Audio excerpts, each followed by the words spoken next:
Mintirho, ku avanyisa ka vuntlhanu.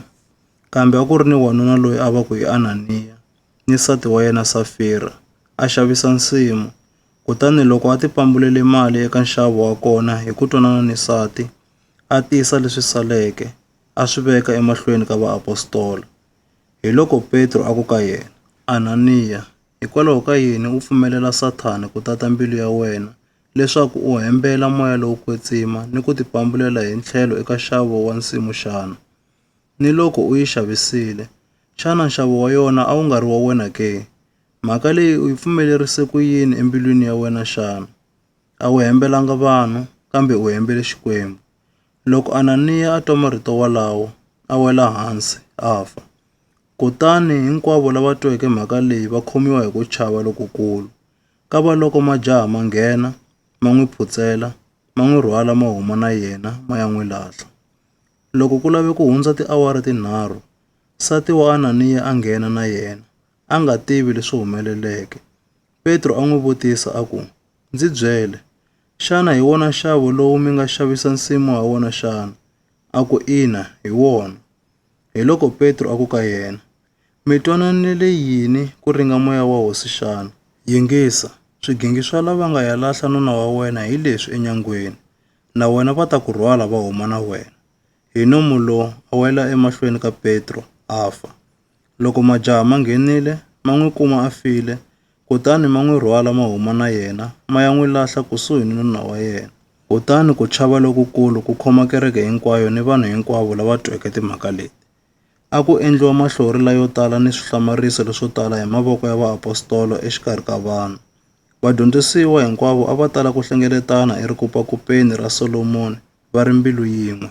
Kambe loko va ri vanhu van'wana, na un'we a nga tiyanga nhlana ku tinghenisa exikarhi ka vaapostola, hambileswi tiko a ri va dzunisa ngopfu. Hambiswiritano, ntsengo wa vona a wu ya wu ri karhi wu engeteleka hi vavanuna ni vavasati lavo tala lava pfumeleke ka hosi. Ku fika laha vavabyi va tisiwaka emitsendzeleni, va vekiwa emasangwini ni vuhlakeni, leswaku loko Petro a hundza, van'wani va vona va ta khumbiwa hambi ku ri hi ndzhuti wa yena ntsena.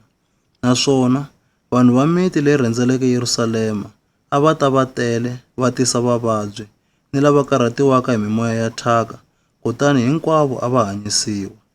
Kava loko muprista lonkulu ni vaseketeri va yena hinkwavo, lava a va ri va ntlawa wa Vasaduki endhawini leyi, va tala mavondzo, kutani va khoma vaapostolo, va va nghenisa ekhotsweni ra muti.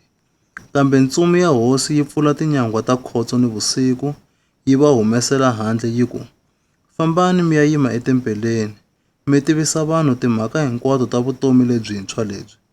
Hi loko vona va yingisa, va ya nghena etempeleni loko ri lava kuxa, kutani va dyondzisa kona. Kambe loko muprista lonkulu ni vaseketeri va yena va fika, va vitana huvo ya Senedri, yi nga hlengeletano ya vakulukumba hinkwavo va tiko ra Israyele, kutani va rhuma vanhu ekhotsweni ku ya teka vaapostola.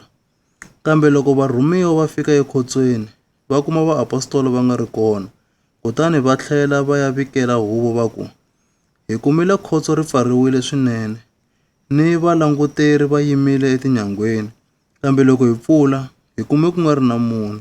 Loko ndhuna ya tempele ni vaprista lavakulu va twa marito walawo, va kanakana ngopfu, va nga tivi leswaku ku nga va ku humelele yini hi vaapostola. Kambe ku fika munhu un'wana, a va byela mahungu a ku ka vona, ma swi vona, vavanuna lava mi va ngheniseke ekhotsweni va le tempeleni va karhi va dyondzisa vanhu.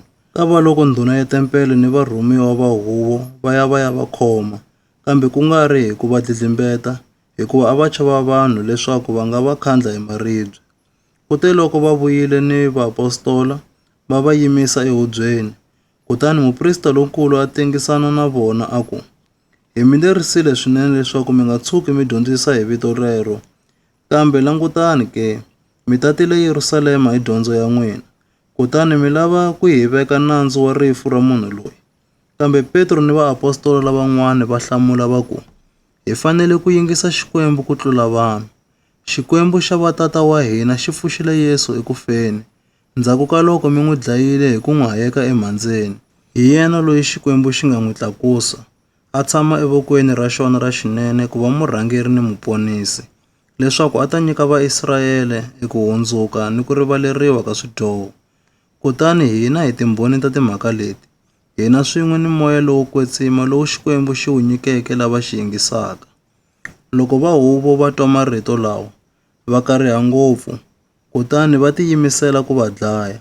Kambe Mufarisi un'wana loyi a va ku i Gamaliyele, mudyondzisi wa nawu loyi a dzunisiwa hi tiko hinkwaro, a yima ehubyeni, a lerisa leswaku vaapostolo va humeseriwa ehandle nkarhinyana.